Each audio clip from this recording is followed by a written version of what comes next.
환경오염, 탄소 중립 등 자연환경에 대한 관심이 어느 때보다 높아진 요즘.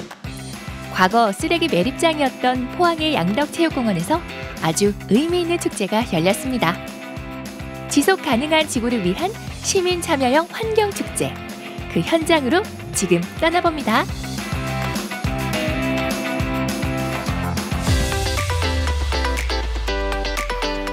지난 6월 3일 포항 양덕체육공원에서는 경북 최초 시민 주도형 친환경 축제가 열렸는데요.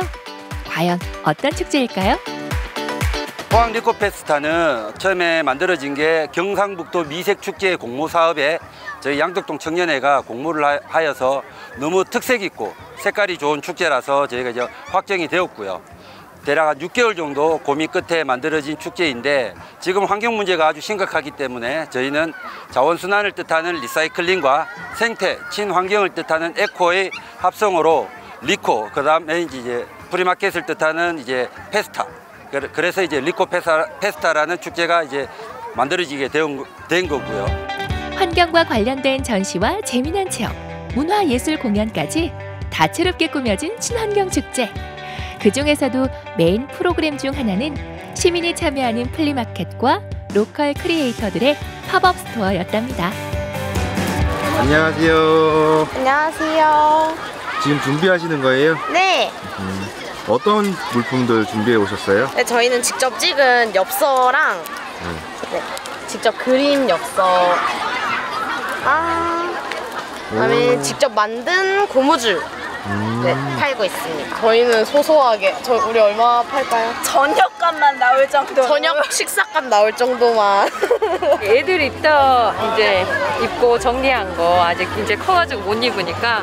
누구한테 네. 팔렸으면 좋으실지? 꼭 필요한 사람이요. 버리자니 아깝고 쌓아두자니 부담스러운 애물단지들을 제대로 날 잡고 처분하던 날. 맘 단단히 먹고 참여한 시민들 가운데 유독 장난감을 많이 가져오신 분이 있더라고요. 우리 애들 쓰던 장난감인데요. 우리 집에 애들이 3명 있거든요.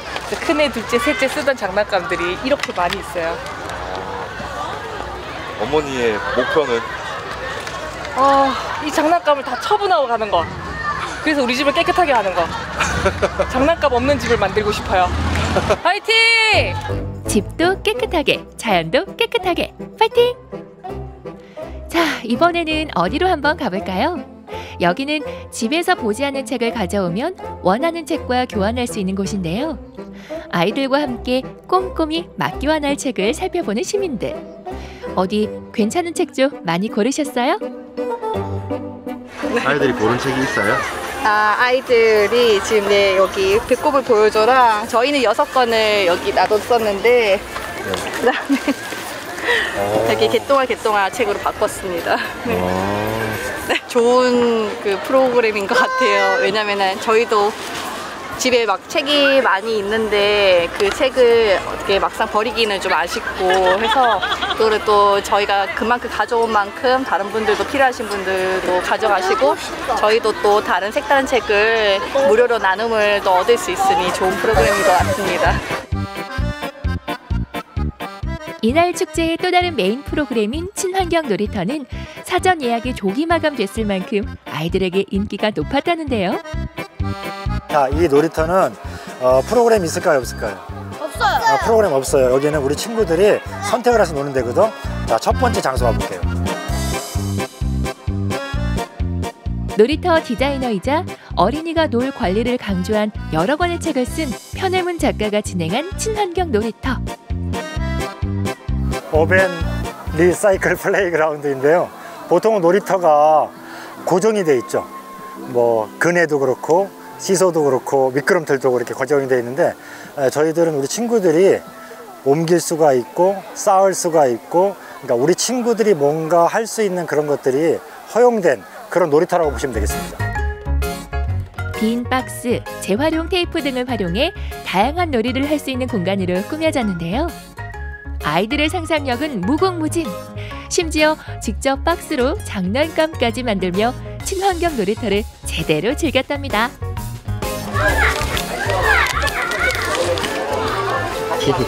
재밌어? 네. 그래 뭐 만들고 있는 중이야? 대포. 총. 빵.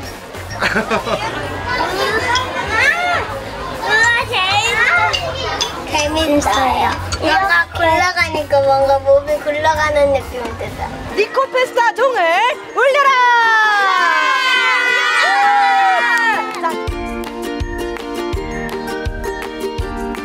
축제장 한켠에서는 친환경 관련 퀴즈 프로그램이 한창인데요. 녹색 생활에 대한 지식을 겨루는 퀴즈 대결. 문제를 맞출 때마다 환경 상식은 쑥쑥, 자신감은 뿜뿜 커져만 가는데요. 그렇다면 우리도 한번 맞춰볼까요? 스테인리스 텀블러 알아? 네. 철로 된 거. 어디서 많이 들어봤어요? 철로 된 거는 최소 5번 써야 할까? 아니면 그거보다 더 많이 써야 할까? 문제가 끝나자마자 수신호를 보내는 어머니. 삐 경고! 이러시면 곤란합니다. 걸렸다. 왜 어떤 마음이셨습니까? 그 순간 환경을 잘 알았으면. 환경을 잘 알았으면 하는 마음에서 네. 맞죠? 네. 환경을 생각하는 마음. 도심 속 푸른 잔디밭에서 더 키워볼까요? 이곳에서는 아이들이 참여하는 지구환경 그리기 대회가 펼쳐졌는데요. 하얀 도화지에 그려본 환경에 대한 생각. 어디 한번 들어볼까요?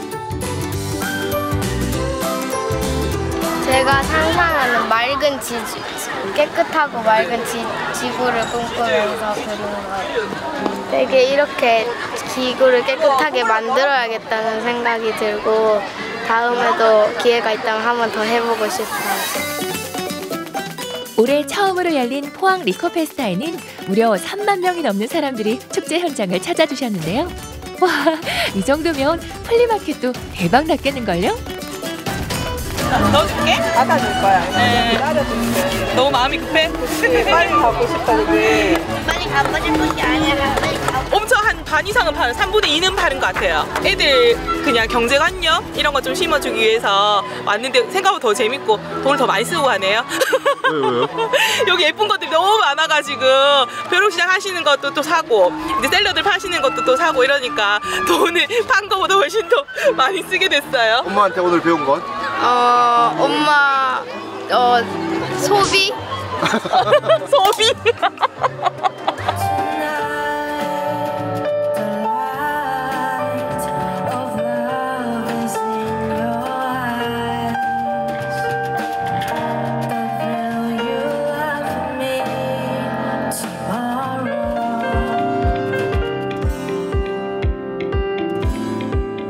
포항 양덕동 청년회 주민들이 기획하고 시민들의 참여로 만들어간 친환경 축제. 환경보호, 자원순환, 녹색 소비를 테마로 한 작지만 색깔 있는 축제로 기억되길 바라봅니다. 네, 동네에서 이렇게 환경을 생각해서 청년회에서 이렇게 힘써주셔서 너무 감사하고 알차고 아이들도 좋아해서 너무 즐거웠습니다. 애들이 함께 하니까 환경에 대해서 좀 더 한 번 더 생각해줄 수 있는 기회가 있어서 너무 좋았고요. 매년 이런 행사가 좀 많았으면 좋겠어요. 코로나 때문에 한동안 이런 기회들이 잘 없었는데 아이들이랑 같이 뭐 편하게 좋은 날씨에 나와서 이렇게 좋은 축제로 즐길 수 있어서 참 좋은 것 같고요. 너무 좋은 날씨에 먹을 것도 많고 사람들도 너무 이렇게 많아가지고 오랜만에 나오니까 행복하네요. 친구는 어때요? 되게 지역사회도 활성화되고 분위기도 좋고 날씨 너무 좋은 것 같아서 네, 너무 좋습니다. 행복한 하루예요.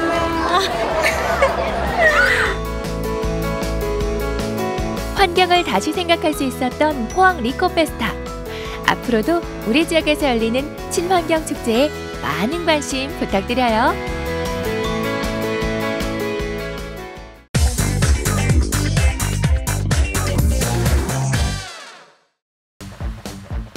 포항하면 생각나는 먹거리는 바다향 가득 품은 새콤한 물에 쫀득 고소한 과메기, 그리고 오늘의 주인공인 이것. 조용조용한 맛이에요. 힘이 불끈불끈 솟는 것 같습니다. 포항에 와야지만 먹을 수 있는 맛입니다. 다가올 여름보다 더 뜨거운 지역의 특산물을 활용한 핫한 메뉴가 떴다. 과연 포항의 어떤 특산물로 맛을 한층 업그레이드 시켰을지 지금부터 그 맛의 한 수를 공개합니다.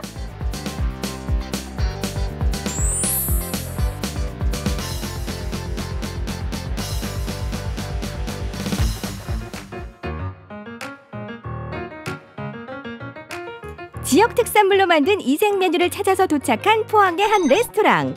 이곳을 찾은 손님들의 원픽은 바로 이 음식이라는데요. 대체 뭘 드시고 계신 거죠? 저기요, 로 만든 함박 스테이크요. 함박 스테이크 하나 주세요. 아, 함박 스테이크 안에 포항의 특별 식재료를 숨겨놓으셨구나. 그쵸? 아닌가요? 아니면 소스 안에? 아니면 반숙란? 대체 뭐죠? 여기 포항초가 들어간 함박 스테이크예요. 아, 포항초 너러구나. 땅이 품고 동해바다의 바람이 키워낸 포항의 특산물 포항초. 그럼 어떻게 활용하고 계신지 주방으로 다시 가볼까요?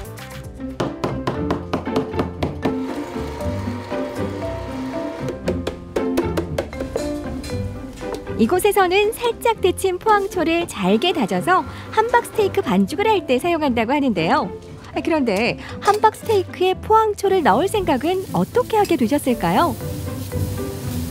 예, 원래 함박 스테이크 가게를 했었는데 아이들이 와서 고기는 맛있게 먹는데 야채를 안 먹는 모습을 보고 어떤 야채를 아이들에게 먹이면 좋을까를 고민을 하다가 시금치를 함박 스테이크에 넣어서 한번 먹어봤는데 저희 아이들이 맛있게 먹는 모습을 보고 시금치를 넣어야겠다고 생각을 했습니다. 그래서 시금치를 찾아보는데 저희 인근 지역에 이제 포항초를 파는 곳이 있어서 그래서 그쪽에서 시금치를 조금씩 받아서 작년부터 팔기 시작했습니다. 함박 스테이크뿐만 아니라 사장님이 직접 개발한 이 소스에도 포항초가 들어간다는데요. 최고의 맛, 최상의 배합 비율을 찾을 때까지 장사를 마친 후에도 메뉴 개발을 멈추지 않으셨답니다. 포항초를 처음 넣었을 때는 얼마나 길게 자르고 얼마나 짧게 자를 건지, 그리고 만들고 나서 또 어떤 모양이 될 건지, 그리고 또 너무 많이 넣으면 고기 색깔이 나야지 맛있어 보이지, 또 너무 초록색이 너무 많이 나면은 또 맛이 없어 보일 수도 있고, 또 사람들이 먹었을 때 그런 식감이나 그런 맛적인 부분에서 그런 비율을 맞추는 게 굉장히 중요했습니다. 그래서 그런 비율을 계속 연구를 하다가 거기에 맞는 비율과 맛을 딱 찾은 것 같습니다.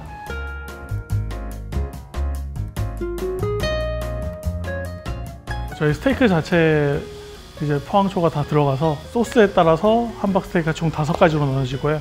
그리고 파스타 같은 경우는 이제 포항초를 안 드시는 분들을 위해서 3가지 중에 2가지는 포항초가 안 들어가는 메뉴가 있습니다.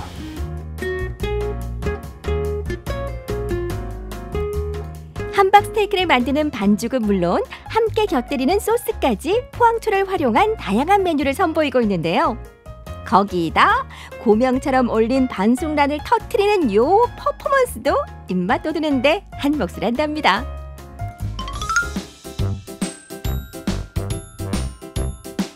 아빠의 마음으로 야채를 싫어하는 아이들을 위해 특별히 개발한 포항초 함박 스테이크. 포항에서만 먹을 수 있는 독특함에 찾아오는 손님들도 많다고 합니다. 평소에 애들이 시금치를 잘 안 먹는데 여기 다져서 이렇게 들어가니까 뭐 작게 들어가니까 애들이 그냥 뭐 부담 없이 잘 먹는 것 같습니다. 더 건강해 보여요. 그냥 일반 함박 스테이크라고 생각하면은 그냥 고기겠구나 싶은데 포항초가 들어가지고 더 건강한 함박 스테이크처럼 보여요. 스테이크 자체도 너무 맛있지만 이 안에 또 포항의 자랑, 포항초가 들어가 있어서 더욱더 맛있는 것 같습니다. 포항 시금치 전국 최고 아닙니까? 몸에 좋은 포항초 함박 스테이크로 맛있게 먹어보세요. 포항의 대표 관광지 영일대 해수욕장에 오면 꼭 먹어야 한다는 SNS의 핫한 먹거리. 어느덧 국민 간식으로 자리한 믿고 먹는 닭강정. 오늘의 2번째 포항초를 활용한 이색 메뉴입니다. 아니, 이게 포항초 닭강정인가요? 예, 이게 포항초 닭강정입니다. 그럼 이 안에 포항초가 들어있는 거예요? 포항초가 들어있진 않고요. 제가 위에다 뿌려드립니다. 이렇게요. 이게 포항초 닭강정입니다. 아는 맛의 무서움, 닭강정의 예상치 못한 맛의 조화, 포항초의 등판. 이런 기분 좋은 맛의 하모니는 언제나 대환영이라죠.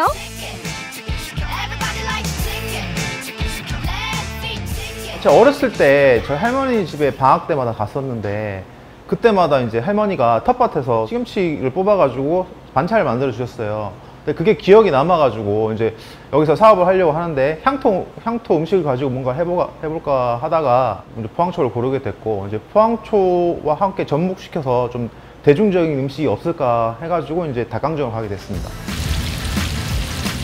이 집에서는 포항초를 활용해 다양한 닭강정 메뉴를 선보이고 있다는데요. 바삭하게 튀긴 닭에 포항초 가루를 뿌려 먹는 기본 메뉴와 직접 만든 포항초 소스를 올린 크림 닭강정, 마지막으로 포항의 대표 관광지를 형상화한 메뉴도 있답니다. 저희 닭강정에는 기본적으로 모든 메뉴에 그 포항초 가루가 들어갑니다. 크림 할라피뇨랑 초링클이라는 메뉴가 있는데요. 크림 할라피뇨에는 보통 이제 할라피뇨가 올라가고 그 위에 크림 소스가 올라가는데 크림 소스 안에 포항초 가루가 들어있어서 크림 소스가 이제 좀 녹색을 띄어요. 초링클이라는 메뉴가 있는데요. 그거는 이제 위에 양파튀김이 올라가고 그 위에 치즈가루랑 그 포항초 가루가 올라가요. 색감이 좋고, 일단은 저희가 그거를 만든 이유가 저 포항 스페이스워크를 형상화해가지고 양파튀김으로 만든 거거든요. 그런 메뉴가 있습니다. 네. 뽀빠이도 사랑한 슈퍼 에너지 푸드를 우리 사장님들의 특별 레시피로 즐길 수 있는데요. 그런데 포항초를 가루로 내서 활용하게 된 이유는 뭘까요? 처음에는 이제 삶아가지고 막 이제 뭐 올려서 해볼까, 그건 너무 모양이 안 좋고, 튀기는 거 튀겼는데 이것도 관리하기 너무 어렵고요. 싱싱하지 않으면 튀김도 안 되거든요. 맨날 싱싱한 시금치를 맨날 놔둘 수는 없잖아요. 금방 시들거든요. 그래서 결국에는 이제 바질 잎처럼 파스타 바질 그 가루가 들어가는 것처럼 해보자 이렇게 해가지고 분발을 내게 됐어요. 포항초가 들어간 닭강정. 아이들의 입맛은 물론 우리 어머니들 취향도 제대로 저격했답니다. 포항초 좀 더 뿌려주세요. 네, 포항초 뿌려드리겠습니다. 빡빡빡. 고맙습니다. 자칫 물리거나 느끼해질 수 있는 닭강정의 맛을 확실히 잡아준 포항초. 요즘 젊은 친구들은 치즈가루 같은 거 많이 뿌려가지고 먹는데요. 우리 나이에는 이 포항초 가루를 뿌려서 먹으니까 덜 느끼하고. 빨간색 양념에 녹색 가루를 뿌리니까 이뻐 보여요, 너무. 이게 그래서 이쁜 치킨 같아요. 제가 먹은 치킨은 양파로 스페이스 워크 모양으로 흉내낸 것 같아서 되게 보는 재미도 있고, 치즈가루도 뿌려져 있고 포항초 가루도 뿌려져 있어서 두 가지 맛을 느낄 수 있는 것 같아요. 포항초 먹으러 포항으로 놀러오세요. 지역을 사랑한 열정 사장님들의 특급 레시피. 포항초를 활용해 만든 포항의 특색을 살린 음식. 그 맛의 한 수를 꼭 한번 즐겨보세요.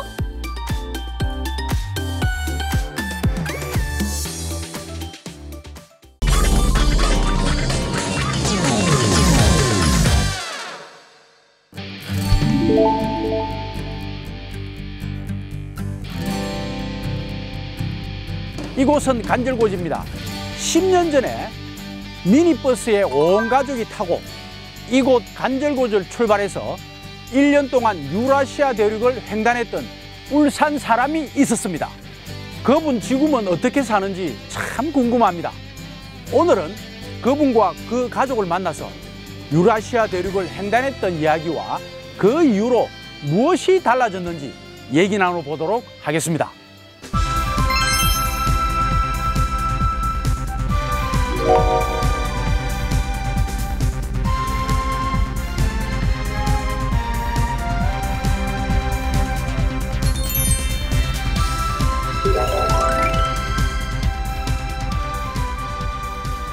미니 버스에 온 가족이 타고 1년 동안 유라시아 대륙 끝까지 다녀오신 분입니다.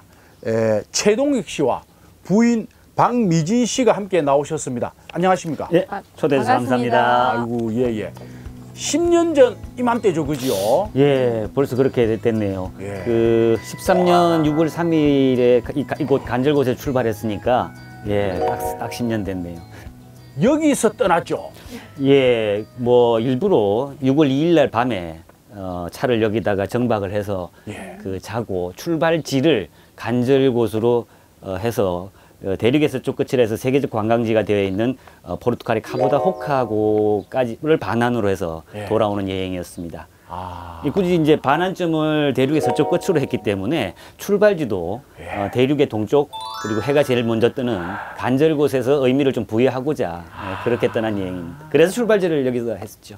그렇군요. 우리 뒤로 보이는 저 비석 같은 게 저게 이제 그 카보다 호카에 있는 비석이죠. 그 서쪽 유라시아 대륙의 서쪽 끝에 있는 그 뭐 기념탑 아닙니까? 그렇죠. 포르투갈의 그 신트라라는 행정 구역에 호카라는 또 간조가 똑같습니다. 톡 튀어나와 있는 그곳에 포르투갈의 국민 시인이신 그 까이몽스가 대륙이 여기 끝나고 새로운 바다가 시작되는 곳이라고 해서 정말 세계적 관광지가 되어 있는데 그거와 똑같습니다. 그런데 그 먼 여행을 왜 그리 떠나게 됐습니까? 글쎄 꼭 꼬집어 하나의 단어는 아니겠죠. 켜켜이 쌓아온 그 무엇이겠지만 대표적인 글을 끝낸다면 가족이죠. 아이들 어깨 위에 무엇이 올라와 있는지 그리고 아내와 한 곳을 바라본 적도 별로 없었기 때문에 뭐 저도 일반적 가정의 가장이었으니까 그런 삶을 살아왔는데 가족을 위해서 좀 같이 작은 공간에서 호흡하고 느끼고 아이들과 교류할 수 있는 방법이 뭔가 가족이 함께 할 수 있는 히스토리를 만들어주고 싶었죠. 그래서 택한 방법이 1년간 여행을 같이 가자. 남편 되시는 분이 처음에 가자 이랬을 때 기분이나 느낌이 어땠습니까? 다른 데도 얘기했는데 아싸했습니다. 아싸했다고요? 왜?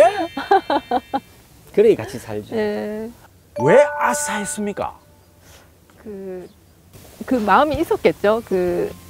그런 게 그러니까 아이들의 진로 문제나 이런 거는 뭐 그 다음 문제고 그리고 또 그 문제는 각자 또 생각해야 될 문제지 제가 결정할 문제는 아니고 왜냐하면 그때가 다들 그래도 중학교 이상 고등학교였기 때문에 다 개인 의사는 다 이렇게 말을 하는 시기니까 그리고 뭐 어쨌든 저한테 물었을 때는 저는 좋다고 한 거니까 네네. 돈 버는 일도 접고요. 그 다음에 애들 학교도 안 보내고 어떻게 그렇게 할 수가 있죠?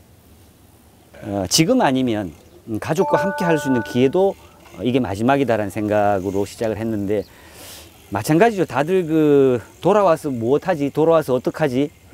지금 하던 거를 계속 가열차게 해야 되는 나이인데 두려웠던 건 사실이죠. 근데 자신 있었습니다. 가족과 함께라면 그 무엇을 새롭게 한들 지금과 같은 그런 쌓아온 업적은 아니다 하더라도 새롭게 갈 수 있다고 믿었죠. 아이고 참 먹고 살기는 어렵습니다. 여행은 당연히 대가를 지불해야 됩니다. 사람들이 그 대가는 지불하지 않으려고 하고 그 낭만만 취하려 한다면 그런 분들이 이제 여행을 못 떠나시는 거죠. 시간 마이너스, 경제적 마이너스, 당연히 마이너스죠. 남 열심히 일할 때 일 안 하고 남 열심히 공부할 때 공부 안 했으니 그 대가는 당연히 지불해야 되죠. 하지만 그곳에 가야만이 얻을 수 있는 그 무엇이 있으니 갔다 온 겁니다. 그때 타고 간 버스가 그 25인승 버스 맞죠? 예, 일반적으로 작은 마을 버스 25인승 크기입니다. 그리고 25인승 마을 버스를 숙식이 가능하도록 뭐 좋게 표현하면 캠핑카 그렇게 가족과 함께 개조를 했죠. 그래서 5명이 이제 움직일 때는 앞에 앉고 쉴 때는 뒤쪽에 잘 수 있는 공간을 마련한 그런 작은 집이었습니다. 한 4평 남짓 한 집. 매일 움직이는 집. 그 친구가 아프면 우리가 다 멀쩡해도 그 친구를 고치고 치료하고 같이 가고 그렇게 1년여를 하다 보니 돌아왔을 때는 뭐 버스 이상의 우리 가족에게는 설명하기 어려운 그 무엇이 되어 왔더라고요. 그 1년 동안 여행을 하신 그 코스가 어떻게 됩니까? 예, 그 지금은 없는 노선이죠. 뭐 국제정세 여러 가지로. 그래서 속초에서 블라디보스톡으로 갔고, 블라디보스톡에서부터 이제 운전을 시작해서 여러분들 잘 아시는 그 모스크바를 거쳐서 북유럽, 그 다음에 서유럽에서 아까 보신 저 카보다호카 곳이 있는 포르투갈 곳을 반환점으로 해서 돌아올 때는 남쪽으로 발칸 반도로, 그리고 여러분들 생각 머릿속에 알고 있는 정보에 의하면 오지 말아야 될 무슨 스탄들을 다 지나서 중국을 통과해서 원래 한국으로 들어올 계획이었습니다만, 중국이 그 당시 때 자동차로의 여행을 금지하고 있었기 때문에 뭐 특별한 인허가가 아니면 그래서 다시 시베리아로 해서 돌아온 여행입니다. 그렇군요. 그러면은 그 거리가 그죠? 뭐 엄청 멀지 않습니까? 예, 저희들이 직접 GPS로 계측한 결과로는 5만여 킬로 나왔습니다. 날짜로는 한 350일 정도. 가는 데마다 종교도 다 바뀌고, 문화도 바뀌고, 물가도 바뀌고, 뭐 돈도 바뀌고, 그렇게 하루하루 경험치를 쌓아갔던 여행입니다. 근데 어떤 종교의 성전을 가든 가족끼리 들어가면 가족끼리 다 가서 기도합니다. 그게 뭐 러시아 정교든 뭐 로마 카톨릭이든 북유럽의 루트교든 개신교든 이슬람 쪽의 종교든, 그러니까 무사히 이 여행을 마치게 해달라는 그런 기도는 어떠한 성전이든 들어가서 기도를 하죠. 관광도 할 겸. 여행길에서 만난 가장 그 기억에 남는 일은 뭐 어떤 일이 있습니까?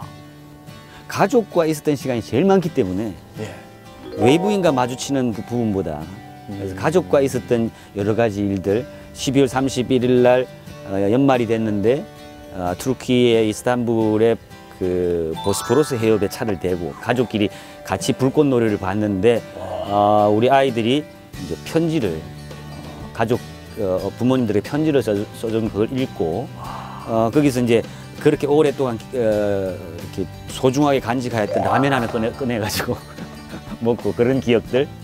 물론 여행 중에도 대단하신 분들을 많이 만났죠.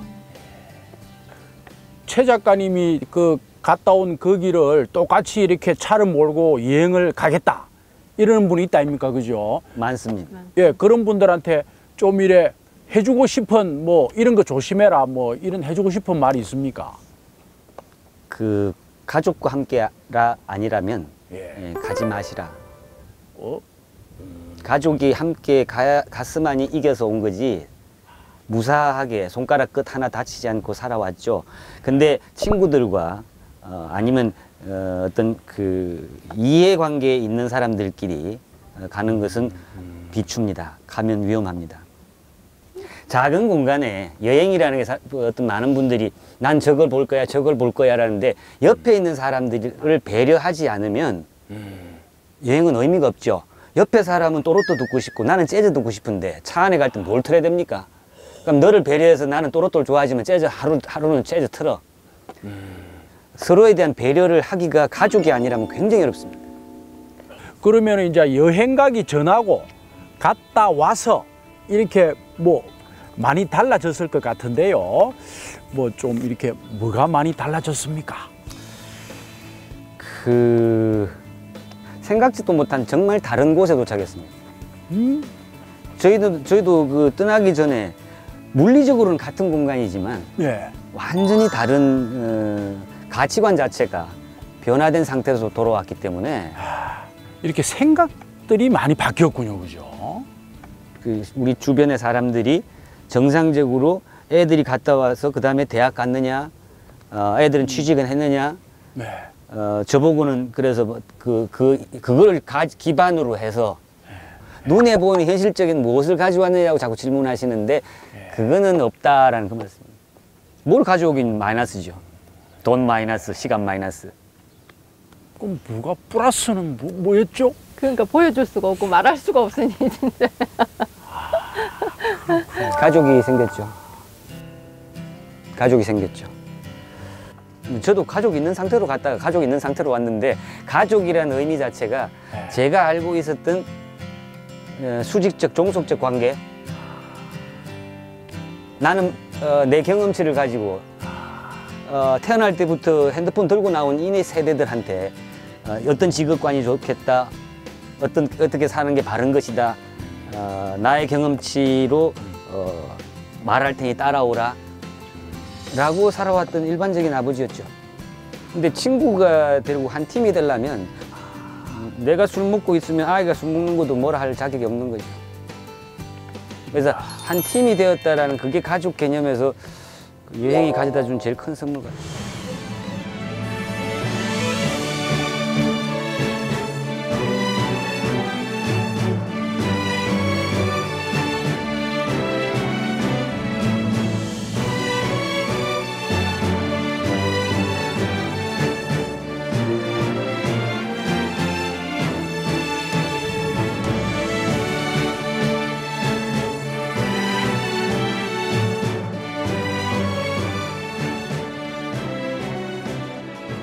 저희가 여행 갈 때는 남편도 그렇지만 우리가 데리고 간다고 생각을, 그러니까 의향을 같이 가려고 의향을 물었지만 어쨌든 우리가 보호자 입장에서 아이를 데려간다고 생각을 했었거든요. 네, 그렇죠. 근데 여행을 마치고 올 때쯤에는 아이들 때문에 집에 돌아올 수 있었던 것 같아요.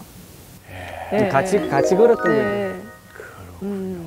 그 만약에 남편이요, 그 어떤 비슷한 여행을 한 번 더 가자. 네. 그러면 가시겠습니까? 좋죠. 저는 언제나 좋습니다. 아, 그 고생을 하고도요. 고생만큼 얻는 게 많으니까요. 그거 참. 최 선생님은 이제 지금은 무슨 일을 하고 있고 또 앞으로의 계획은 무엇인지 좀 얘기해 주시죠. 예, 지금 현재 직업은 여행 작가로 하면서 우리 유라시아에 있었던 영상 그리고 아내와 함께 찍고 있는 국내 영상을 유튜브로 올려서 거기서 수익을 생활비로 쓰고 있고 그리고 책 원고로의 기고가 있으면 청탁이 있을 때 기고를 해서 그 글을 쓰는 여행 작가로 하고 있고요. 그 여행 때문에 우리 유라시아의 1년여 여행 때문에 뜻하지 않는 직업 이렇게 여행 작가라는 직업이 정년이 없지 않습니까? 앞으로도 아내와 함께 그 국내 여행을 다니면서 그를 유튜브로 계속 업로드하는 게 앞으로의 목표입니다. 자유로운 영혼이 되셨군요. 대가를 지불했습니다. 우리 빼빼 가족에게도 그 여행과 같은 그런 인생 여정이 펼쳐지기를 바랍니다. 오늘 그 여행 작가 최동익 씨와 부인 되시는 박미진 씨 말씀 감사합니다. 네, 감사합니다. 감사합니다. 수고하셨습니다.